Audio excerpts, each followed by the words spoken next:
Hey, my brothers and sisters, Wayne here, and happy Deacon Day! Yeah, I know, it's also Mother's Day, but we'll get to them in just a minute. So, the first reading today in the Acts of the Apostles, we hear about how the apostles are so busy that they can't meet the needs of all the people in their community.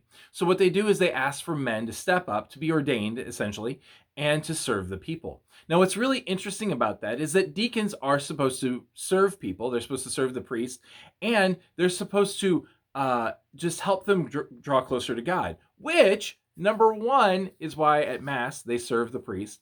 But also, you will notice that when you're at Mass with a deacon during the intercessions, that they are the ones that actually do the prayers of petitions. You know, that part where we say, Lord, hear our prayer? Yeah, that part. They do that part because they're supposed to be of the people and know what it is that the people need, as well as presenting that to the priest to present to God for the liturgy of the Eucharist.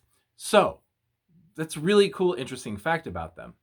Also, though, we are celebrating Mother's Day, and I think it's very awesome that somehow, like this year, that day and Mother's Day happen to coincide.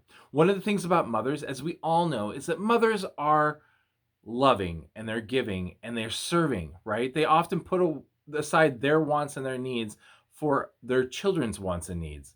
So they actually are there to help serve and to help, you know, be a part of the people. So today, our question and our challenge is how can we be more like deacons and mothers or both, right? How can we be like them? How can we become more serving to our community? How can we be more giving? And how can we be a part of our community to be able to present those gifts to God?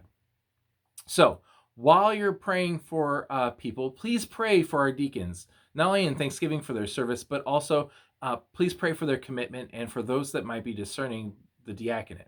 We also especially want to pray for our mothers, but we also want to pray for those mothers that maybe don't have kids, because there are some people in this life that just don't have children, but they're very motherly. And so we want to pray for them, but we also want to pray for those like my mother who's in heaven, and all those people who can't celebrate physically with our own mothers today, that we have to, celebrate spiritually.